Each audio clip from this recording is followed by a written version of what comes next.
낮과 밤의 일교차가 커지고 기온이 큰 폭으로 내려가는 초겨울 날씨. 이 시기에는 감기, 폐렴 등의 질병은 물론 뇌졸중으로 병원을 찾는 환자가 평소보다 늘어납니다. 병 자체가 겨울에 많이 이렇게 진행되는 건 아니고요. 병이 있으신 분들이 겨울이 되면 이제 날씨가 추워지니까 혈압도 상대적으로 좀 올라가고요. 어떤 추위에 노출되면 뇌혈관도 수축을 하기 때문에 그것과 연관돼서 기존에 있던 병세에서 증상이 발현되는 경우가 많습니다. 우리나라의 단일 질환 중 사망률 1위를 차지하고 있는 뇌졸중. 뇌졸중은 뇌혈관이 막혀서 뇌가 혈액과 산소를 공급받지 못해 뇌세포가 죽는 뇌경색과 뇌혈관이 터져 뇌가 손상되는 뇌출혈 상태를 말합니다.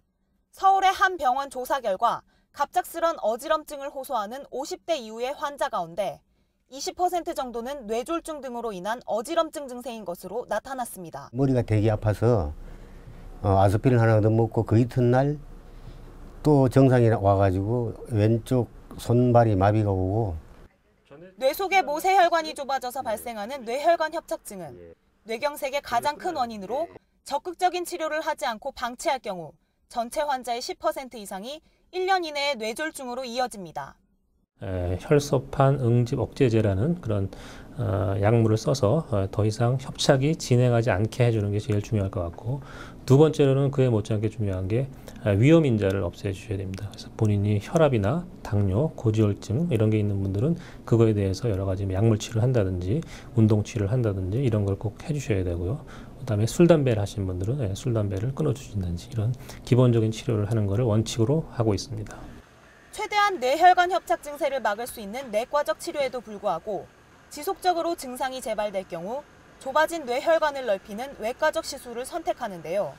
가장 각광받고 있는 수술법은 스텐트 삽입술입니다.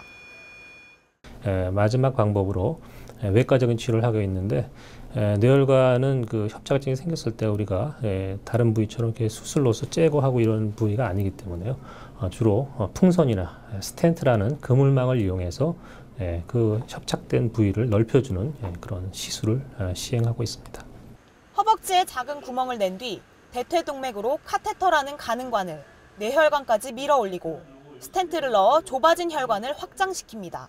이 같은 과정은 모두 첨단 뇌혈관 조영기를 보면서 시술되기 때문에 안전성도 높다는 특징이 있습니다. 하지만 스텐트 삽입 시술 이후에도 또 다른 부위에서 뇌혈관 협착증이 발생할 수 있기 때문에 각별한 주의와 예방이 무엇보다 중요합니다.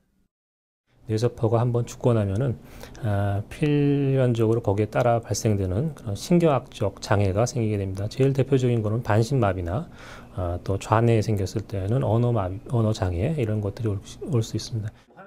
평소 고혈압, 고지혈증, 당뇨병 등의 질환을 앓고 있다면 뇌혈관 협착증을 일으킬 확률이 매우 높습니다. 짜게 먹는 식습관을 조절하고 콜레스테롤이 다량 함유된 음식은 피하는 것이 좋습니다. 또한 음주와 흡연 역시 뇌혈관 협착증을 유발하는 원인이기 때문에 금연과 절주, 운동 등의 건강한 생활 습관을 유지하면 뇌혈관 협착증 예방에 큰 효과를 얻을 수 있습니다. 헬스조선 한희준입니다.